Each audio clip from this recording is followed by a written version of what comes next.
Most people will work 40 years and retire with almost nothing. Not because they're lazy, not because they're unlucky, but because they spent 4 decades thinking like employees even though they desperately wanted the life of an owner. I'm going to tell you something that sounds harsh, but will save you decades of financial mediocrity. The employee mindset is a psychological trap disguised as security. And if you don't learn to think differently, you'll discover at 65 that job security and financial security are completely different things. Do you know why most people spend 40 years working diligently only to retire with minimal savings and maximum dependence? It's not due to a lack of effort or bad fortune. It's because they spent their most valuable decades operating with the biggest mindset trap you must avoid: employee thinking. This mental model is a psychological illusion of safety. It teaches you to optimize for time spent over value created, and to seek permission instead of understanding. Here's the core problem.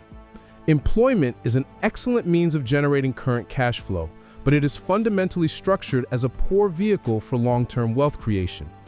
It is linear, with a hard ceiling. You are trading finite hours for finite dollars. The solution starts with an internal shift. Separate your income stream from your wealth strategy. Use the paycheck to cover expenses, but use your saved capital and mental energy to build things that compound, like investment assets, valuable skills, or small ownership stakes. Which mental model, owner or employee, primarily drives your decisions right now? Tell me in the comments. Remember, think about your next move. The wealthy, or owners, approach life with an exponential mindset, which is the secret to their success. They are learning machines who seek to acquire things that generate returns while they sleep. The costly mistake you must avoid is waiting until you have money to start thinking like an owner. You must adopt the mental models first, and the wealth follows. This means consciously overriding psychological biases like fear of loss, clinging to a job for security, and the tendency to follow the crowd, chasing the next promotion. Number 1. Become a relentless student of business, economics, and human psychology, knowledge that multiplies your value across any industry. Number 2. Allocate capital, no matter how small, with the discipline of a capitalist, viewing every saved dollar as seed capital for future growth, not just lifestyle fuel. Number 3. Focus on building skills that create enterprise value, value to the entire system, not just task value, value only to your job description. The most significant resource you possess is time. Every year spent thinking like an employee is compounding lost forever. To invert your results, you must invert your thinking. You can work for someone else today, but you must start allocating your mind and your capital like someone who will be financially independent tomorrow. This mental flexibility is the key to creating optionality and freedom, which are assets that never depreciate. Now, if you want to understand how this rational approach defeats emotional dependency, listen to this. Here's what I mean by thinking like an employee. You trade time for money. You wait for permission to act. You let someone else define what you're worth. You optimize for safety instead of understanding. You celebrate the paycheck but never question the game. Let me give you the brutal truth that no career counselor will tell you. Employment is an excellent income source, but a terrible wealth-building strategy. Employment is designed to compensate you fairly for your time. It is not designed to make you rich. The incentives are perfectly clear once you see them. Your employer pays you enough to keep you from leaving, but not enough to become financially independent. That's not malicious, it's mathematics. If they paid you what you're truly worth to the enterprise, they couldn't make a profit. Show me the incentive, and I'll show you the outcome. Now here's where it gets interesting. You can have a job and still think like an owner. You can collect a salary and still build wealth, but you cannot do it by thinking like an employee. The shift isn't about quitting your job tomorrow. It's about understanding the difference between renting out your time and owning something that compounds. Let me explain the psychological tendencies that lock people into employee thinking. First is incentive cause bias. When you're paid by the hour or the salary, you unconsciously optimize for time spent, not value created. You start measuring your worth in hours instead of outcomes. Second is authority tendency. You defer to your boss, to company policy, to the org chart. You stop thinking for yourself because someone else is paid to do the thinking. But here's the problem. Your boss isn't thinking about making you wealthy. They're thinking about extracting value from your time. Third is social proof tendency. Everyone around you is climbing the corporate ladder, so you climb too. Everyone's celebrating their annual raise, so you celebrate yours. But the herd isn't moving toward financial independence, it's moving toward comfortable dependency. Now let me show you what happens when you invert the problem. Instead of asking, how do I get promoted? Ask, what guarantees I stay poor forever? The answer is clear.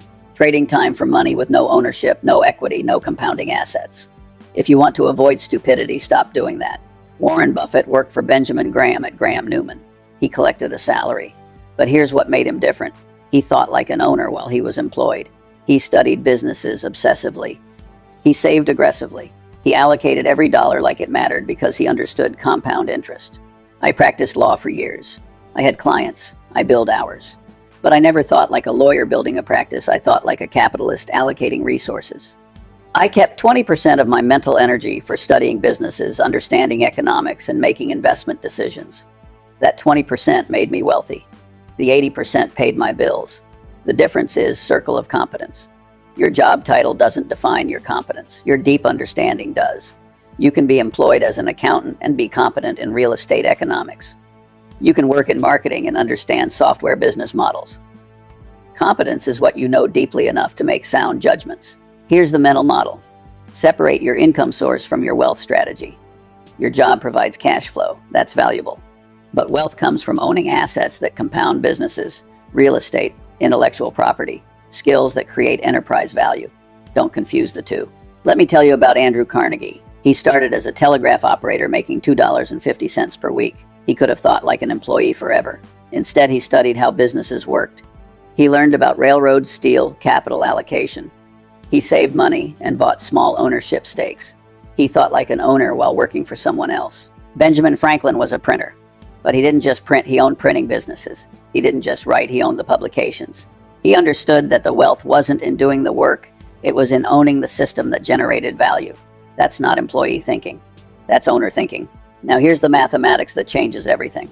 Employee thinking is linear. You trade hours for dollars. There's a ceiling. You can only work so many hours. You can only charge so much per hour. The function is bounded. Owner thinking is exponential. You build something once and it compounds. You develop a skill that increases your value forever. You acquire an asset that generates returns while you sleep. You create leverage. The function is unbounded. Let me be specific. If you think like an employee, you optimize for the next raise. If you think like an owner, you optimize for building something that increases in value over decades. The employee celebrates a 5% salary increase. The owner compounds at 15% annually on growing capital. Here's where most people fail. They wait until they have money to start thinking like an owner. That's backwards. You think like an owner first, then the money follows. You study businesses before you can afford to buy them. You understand real estate economics before you own property. You develop the mental models first. I constantly see people rise in life who are not the smartest, sometimes not even the most diligent, but they are learning machines. They spend each day trying to be a little wiser than they were when they woke up. That's owner thinking. That's how you build real wealth. Let me give you the opportunity cost framework. Every year you spend thinking like an employee is a year of compounding you'll never recover. Time is the scarcest resource you have. You can earn more money. You cannot earn more time. If you're 30 years old and you start thinking like an owner, you have 35 years of compounding before traditional retirement. If you wait until you're 50, you have 15 years. The difference isn't linear, it's exponential. The early years matter most because they compound the longest. Now here's the inversion test I want you to apply to your own life. What would guarantee you stay financially dependent forever? First answer, never own anything. Second, never develop skills beyond your job description. Third, never study how wealth is actually built. Fourth, follow the herd and seek social approval. If you want to avoid stupidity, do the opposite. Own something, even if it's small. Develop skills that create enterprise value, not just task completion. Study businesses, economics, psychology, mathematics. Think independently about what actually creates wealth. But here's what most people miss. You don't have to quit your job to start thinking like an owner. In fact, a job is often the best place to develop owner thinking. You have stable income. You can take risks with your learning because you're not risking your livelihood. You can study industries from the inside. When Warren and I looked at See's Candies, we didn't buy it because it was exciting. We bought it because the mathematics made sense. It had pricing power. It had brand loyalty. It generated cash that we could redeploy. That's owner thinking, understanding the economics deeply enough to make sound judgments. The employee looks at C's and sees a candy company. The owner looks at C's and sees a cash-generating machine with a durable competitive advantage. Same business, completely different mental model. That difference is worth millions of dollars over a lifetime. Let me tell you about a psychological tendency that destroys wealth: deprival superreaction tendency. People are more afraid of losing what they have than excited about gaining something better. They cling to job security even when it's keeping them poor. They fear the risk of ownership even when the risk of staying employed is greater. Here's the rational analysis. What's riskier? Building multiple income streams and owning assets, or depending entirely on one employer who can fire you tomorrow? The employee thinks the job is safe. The owner knows that depending on one source of income is the highest risk of all. Now let me give you the practical framework for transformation. First, while you're employed, study businesses like an owner. Read annual reports. Understand unit economics. Learn how successful companies actually make money. This costs nothing but attention. Second, allocate capital, even small amounts, with owner discipline. Every dollar you spend is a dollar you didn't invest. Every dollar you invest is a dollar that can compound for decades. The habit of thinking like a capital allocator matters more than the amount. Third, build skills that create enterprise value, not just task value. Task value is, I can process these forms efficiently. Enterprise value is, I understand how to improve this entire system. One keeps you employed. The other makes you valuable to any enterprise, including your own. Fourth, study the mental models from multiple disciplines. Psychology explains why people make bad decisions. Economics explains incentives and trade-offs. Mathematics explains compounding and probability. Biology explains complex adaptive systems. You need all of them. Here's what I learned over decades. You don't have to be brilliant to build wealth. You just have to be consistently not stupid. Avoid the big mistakes. Don't trade time for money forever. Don't spend everything you earn. Don't follow the herd into financial mediocrity. Don't confuse activity with progress. The big money is not in the buying and selling, but in the waiting. Employee thinking is impatient. You want the raise now. You want the promotion next year. You want immediate gratification. Owner thinking is patient. You build something and let it compound for decades. I did not succeed in life by intelligence. I succeeded because I have a long attention span. I could focus on the same problems, the same principles, the same mental models for decades, while everyone else chased the next shiny thing. That's the advantage of owner thinking. Let me tell you something about Berkshire Hathaway. Warren and I didn't build it by being the smartest guys in the room. We built it by consistently applying sound principles over 50 years. We avoided stupidity. We understood our circle of competence. We let compound interest work. That's it. Most people never build wealth because they never think past next month. They optimize for the next paycheck, the next vacation, the next car payment. They never ask, where will I be in 30 years if I keep thinking this way? That question changes everything. Here's the test. Look at people 20 years ahead of you in your current path. If they're financially independent and fulfilled, keep going. If they're still dependent on a paycheck and worried about money, change course now. The trajectory tells you everything you need to know. Now let me address the fear that's probably in your mind. But I need my job. I have bills. I have responsibilities. I can't just become an owner overnight. You're right. And you're missing the point. Nobody's telling you to quit tomorrow. Nobody's telling you to take reckless risks. I'm telling you to change how you think while you keep earning. Study businesses while you collect your salary. Build skills while you're employed. Allocate capital, even small amounts, with discipline. The transformation happens in your mind first. You stop seeing yourself as someone who trades time for money. You start seeing yourself as someone who builds compounding value. The external changes follow naturally from that internal shift. Here's what's remarkable about this mental shift. It costs nothing. You don't need permission. You don't need capital. You don't need credentials. You just need to start thinking differently about the relationship between time, value, and wealth. Let me give you a concrete example. Two people work the same job, same salary, same hours. One thinks like an employee, spends the paycheck, waits for raises, hopes for promotions, retires dependent on Social Security. The other thinks like an owner, saves aggressively, studies businesses, acquires assets, builds skills beyond the job description. Same starting point, same income, completely different outcome 30 years later. The difference isn't luck or intelligence, it's mindset, it's mental models. It's understanding how wealth is actually built. Here's the principle from psychology. What gets rewarded gets repeated. Employee thinking gets rewarded with modest comfort and complete dependency. Owner thinking gets rewarded with compounding wealth and independence. The market is telling you something if you'll listen. Now let me give you the economic reality that nobody wants to acknowledge. The gap between workers and owners isn't shrinking, it's expanding. Technology, automation, and globalization reward ownership and scale. If you're still thinking like an employee in 20 years, you'll be competing with artificial intelligence and global labor markets. But if you think like an owner, you use those same forces to your advantage. You own the businesses that deploy technology. You invest in the companies that benefit from globalization. You build skills that can't be commoditized. That's not pessimism, that's rational analysis. Here's the mental model I want you to remember. Inversion. Always invert. Instead of asking, how do I get rich? Ask, what keeps people poor? Instead of seeking brilliance, avoid stupidity. Instead of chasing success, prevent failure. What keeps people poor? Trading time for money with no ownership. Consuming instead of investing. Following the herd. Seeking permission instead of understanding. Not developing skills beyond their job description. That's your checklist for what not to do. Let me tell you about worldly wisdom. You need mental models from multiple disciplines because the real world is multidisciplinary. Business problems aren't just business problems, they're psychology problems, mathematics problems, systems problems. If you only think like an employee in your narrow function, you'll never see the full picture. The lawyer who only knows law is at a disadvantage to the lawyer who understands psychology, economics, and statistics. The accountant who only knows accounting is at a disadvantage to the accountant who understands business models and competitive strategy. Multidisciplinary thinking compounds your value. Here's what I tell young people. Be a learning machine. Read annual reports. Study businesses. Learn mathematics. Understand psychology. Read history. Every mental model you acquire makes you more valuable. Every discipline you master gives you another tool. The best thing a human being can do is to help another human being know more. That's why I'm telling you this. I spent decades learning these principles. You can learn them in hours, but you have to actually apply them. Knowledge without application is just entertainment. Now let me address the real barrier. Most people would rather fail conventionally than succeed unconventionally. They'd rather follow the employee path and end up broke than think like an owner and face social disapproval. That's social proof tendency destroying their wealth. Your colleagues won't understand why you're reading annual reports instead of watching television.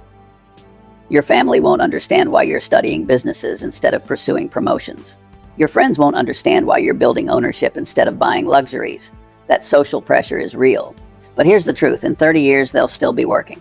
You won't be. In 30 years they'll be worried about money. You won't be. In 30 years they'll wish they'd thought differently. You already did. That's the payoff for unconventional thinking. Let me tell you about another mental model that separates owners from employees. The concept of optionality. Employees optimize for one outcome, keeping their job. Owners optimize for multiple outcomes. This investment works, or that one does, or this skill opens 3 different doors. Optionality means you're never trapped. Here's how this plays out in real life. The employee specializes narrowly because that's what the job requires. The owner learns broadly because optionality requires multiple pathways to success. When one door closes, the owner has 5 others. When the employee's door closes, they're starting from 0. Think about what happened during economic disruptions over the past century. Employees with narrow skills in dying industries suffered. Owners with diverse mental models and multiple income streams adapted. The difference wasn't intelligence, it was how they thought about building their position in the world. Now let me give you a framework I call asymmetric opportunity recognition. Employees see opportunities through the lens of their job description. Owners see opportunities everywhere because they understand multiple disciplines. You read the same newspaper, but you see different possibilities. That's the power of owner thinking. When I read about a new technology, I don't just think that's interesting. I think, what business models does this enable? What existing companies does this threaten? Where are the second-order effects? What will be valuable in 5 years that nobody sees today? That's not genius, it's trained pattern recognition. Here's the brutal economic truth about the next 20 years. Artificial intelligence and automation will destroy millions of employee positions. Not because technology is evil, but because technology makes employee thinking obsolete. If your value is doing repeatable tasks, you're competing with machines that don't sleep. But here's the opportunity. Owner thinking becomes more valuable, not less. Machines can't allocate capital wisely. Algorithms can't understand human psychology. AI can't build relationships or recognize complex patterns across disciplines. The skills that make you think like an owner are the skills that can't be automated. Let me be specific about what to study right now. First, understand the economics of different business models. How do software companies make money differently than manufacturing companies? What makes some businesses more valuable than others? This is pattern recognition that compounds over time. Second, study human psychology deeply. Why do people make irrational decisions? What are the predictable errors? How do incentives drive behavior? This knowledge is useful in every domain: business, investing, relationships, personal decisions. It's the ultimate multidisciplinary tool. Third, understand the mathematics of compounding and probability. Most people can't calculate expected value. They can't understand base rates. They can't think in probabilities. If you can, you have an enormous advantage in every decision you make. This is how owners evaluate opportunities. Fourth, learn how wealth is actually built in different domains. Read biographies of people who built businesses.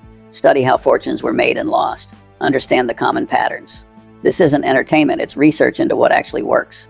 Here's what most people get wrong about learning. They study their field deeply and nothing else. They become the world's best employee in a narrow domain. But the owner studies everything shallowly first, then goes deep in areas with asymmetric opportunity. It's a completely different strategy. Let me give you an example from my own life. I studied law, but I also studied mathematics, psychology, economics, physics, biology, history. That combination let me see patterns that pure lawyers missed. When everyone else was thinking about legal precedent, I was thinking about incentives, probabilities, and business economics. That multidisciplinary approach didn't just make me a better lawyer. It made me a better investor, a better thinker, a better decision maker. The value wasn't additive, it was multiplicative. Each discipline I understood made every other discipline more valuable. That's the lattice work of mental models. Here's another psychological tendency that traps people: consistency and commitment tendency. Once you commit to being an employee, your brain wants to stay consistent with that identity. You reject information that contradicts it. You rationalize away opportunities. You become trapped by your own need for consistency. The owner fights this tendency consciously. I'm employed today, but that's not my identity. My identity is capital allocator, business analyst, rational decision maker. The employment is just a current arrangement. This mental flexibility is what allows you to see opportunities that others miss. Now let me address something that confuses people: the difference between entrepreneurship and owner thinking. You don't have to start a business to think like an owner. Entrepreneurship is one path. But you can think like an owner while investing in stocks, in real estate, in your own skills, in any asset that compounds. The employee asks, how do I move up in this organization? The owner asks, where can I deploy resources to generate asymmetric returns? These are completely different questions. They lead to completely different lives, and you can ask the owner's question while collecting an employee's paycheck. Here's the key insight. Your salary is seed capital for owner thinking. Every dollar you earn is a dollar you can allocate. The employee sees the salary as lifestyle fuel. The owner sees the salary as investment capital. That difference in perspective is worth millions. Let me give you the final principle. It is remarkable how much long-term advantage people like us have gotten by trying to be consistently not stupid instead of trying to be very intelligent. You don't need genius, you need discipline. You don't need perfect decisions, you need to avoid terrible ones. Stop trading time for money as your only strategy. Stop waiting for permission to build wealth. Stop following the herd into comfortable mediocrity. Stop optimizing for next month when you should be optimizing for the next 30 years. Just stop doing stupid things. Start thinking about ownership, even small ownership. Start building skills that create enterprise value. Start studying how wealth actually compounds. Start allocating capital with discipline. Start learning the mental models from multiple disciplines. Just start doing rational things. Here's the reality. You're going to spend the next 30 years either way. You're going to work, make decisions, spend money, build skills. The question is, will you do it with employee thinking or owner thinking? That choice determines everything. The employee will work those 30 years and have almost nothing to show for it, except a modest pension and fading memories of a career. The owner will work those same 30 years and have assets that generate income, skills that create value, and financial independence. Same time invested, same effort expended, completely different outcome. The difference is mental models. The difference is how you think about time, value, and wealth. The difference is whether you see yourself as someone who trades time or someone who builds compounding value. Let me end with this. You cannot think like an employee and build wealth. You cannot trade time for money forever and achieve financial independence. You cannot follow the herd and end up anywhere except where the herd ends up. These are not opinions, they're mathematical certainties.